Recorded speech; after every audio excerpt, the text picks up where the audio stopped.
Bring into the conversation legal analyst Neama Rahmani. Neama, thanks so much for being with us here on Live Now from Fox. We appreciate your time as always, but yet another big case touching the Supreme Court. We know that it's been through several places in the lower courts to get to this point. What are some of the things that you're focusing on as we expect and wait to hear the outcome there from the Supreme Court?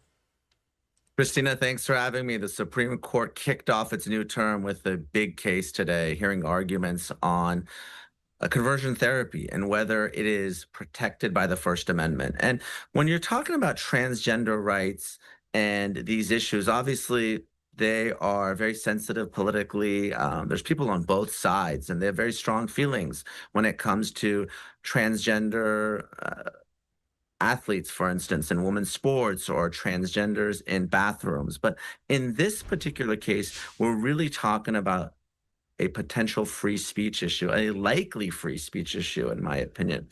And whether therapists can talk to transgender men, women, children, and encourage them to identify with the gender assigned at birth. And the reason why this case is different, I'm really trying to separate politics from the law here, is that there is a very strong First Amendment argument here. Obviously, First Amendment doesn't necessarily apply to sports or bathrooms, but it certainly does when it comes to your speech. So the folks in Colorado who are trying to uphold this law, what they're arguing is that this isn't speech at all. This is conduct, and it's limited to just licensed therapists, like you said, Christina.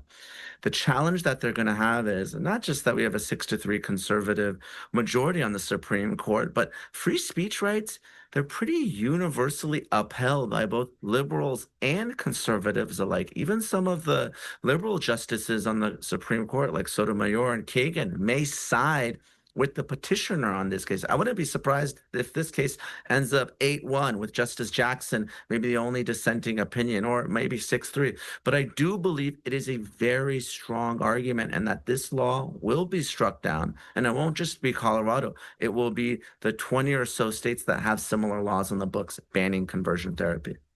I'm glad you brought that up, because Neama, many mental health professionals and patient advocates are speaking out in this case, want to present their side of it here. They're saying that treating this as the First Amendment speech could set a precedent under the law, which any counseling is claimed to be free speech and no longer subject to professional standards, even if it's dangerous or inappropriate. Do you see this being a possibility as an outcome from this potential decision that still has to be made?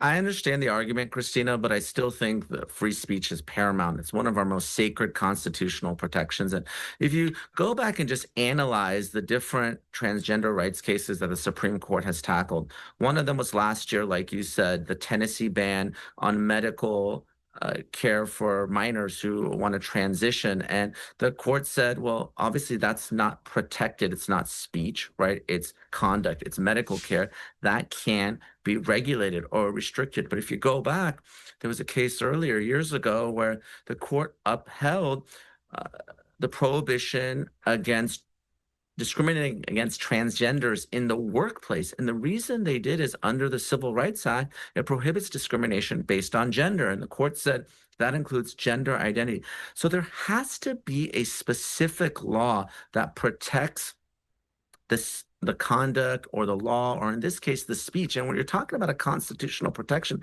that's always going to be held to the strictest review. So the first step is identifying whether it's conduct or speech. And once you identify it as speech, then you have to take it one step further. And the question is it content neutral, or is it based on some person's viewpoint? And if it's viewpoint-based discrimination, Christina, it's subject to strict scrutiny. That means unless it's necessary to meet a compelling federal interest, it's going to be struck down. And it's very hard to meet that standard. And one really powerful argument the Trump administration made today, and they were arguing on behalf of the petitioners as well, or at least alongside them, is that even if the law were the other way, even if there were a ban on gender affirming therapy. Again, we're talking about just therapy here. And the petitioner said, there's no conduct here. It's only talk therapy. That would also be unconstitutional, because you're banning therapy or speech based on its content or viewpoint, and that's never allowed. And so I want to put this up on the screen. This is according to Rep. John Larson speaking out, saying, I filed a brief at the Supreme Court with the Equality Caucus supporting the state bans on conversion therapy. Leaders at all levels of government have a responsibility to protect LGBTQ plus youth from this cruel practice, just like we've done in Connecticut. I have to ask you here, you made it a point to say that you want to step away from the political side of it all, but do politics ultimately have a huge input and sort of weight on how these decisions are made? Of course, we know that those Supreme Court justices are put there by the president. It would be naive if I were to say that politics doesn't have anything to do with it. I try to stay in my legal lane because I know how strong people feel about these issues. There are people that think that conversion therapy is harmful, it's wrong, it's immoral, and other people obviously on the other side as well. And I hope that the Supreme Court justices are making decisions for legal reasons and not political ones. But obviously, I'm not naive. I know that they were appointed by presidents of the United States, who, of course, were elected politicians and confirmed by the Senate, who, of course, were elected by the members of the states from which they serve. So there's obviously a political layer on top of this, especially when it comes to these types of issues. You'll rarely meet someone who is in the middle. Most Americans are on one side or the other. And we are going to see more of these cases, whether it's sports, whether it's the right to use bathrooms, or any other areas of the law. But at least with respect to this particular case, Christina, I think it's the strongest case because, again, there is that constitutional protection to say what you want, even if the state may disagree with it. And here you have the state really putting its thumb on the scale. And again, I understand why people might think it's harmful and that therapists shouldn't do this, but you're really having laws where the state says, you can do this to affirm one's gender identity, but not to try to change their mind. I think even the liberal justices took issue with that because you have the state really choosing one side over the other, which is not what they're supposed to do. And lastly, Neema, before I let you go, we do know that the Supreme Court previously weighed in on whether states can regulate health provider speech back in 2018. This happened when it struck down a California law that required anti-abortion crisis pregnancy centers to provide women with information about how to obtain that procedure.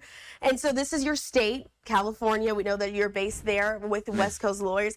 I have to ask you, knowing that they've made a decision back in 2018, the makeup of the court, of course, has changed. Does that also impact this impending decision, as so many people are going to try to predict what the court is going to say? No question, the court has moved even further to the right. And you're right, in that case, it was really one step further where it was sort of compelled speech, where you had these anti-abortion clinics that were required to provide abortion information to women who visited the clinic. So not only are you telling them what they can't do, you are compelling them to provide speech to those patients. And again, the Supreme Court there struck it down. And if you're talking about a prediction, I think there's no question in my mind that this Colorado law will be struck down. It's not a matter of if, but really how much. Is it going to be 6-3, 7-2? Again, I wouldn't be surprised if this were 8-1. Free speech is something that all lawyers, judges, and of course those Supreme Court justices agree on. And it'll be interesting to watch as we're waiting for the Supreme Court to ultimately make that decision. But we certainly appreciate, as always, legal analyst Neama Rahmani for being with us here on Live Now from Fox to break down the very latest.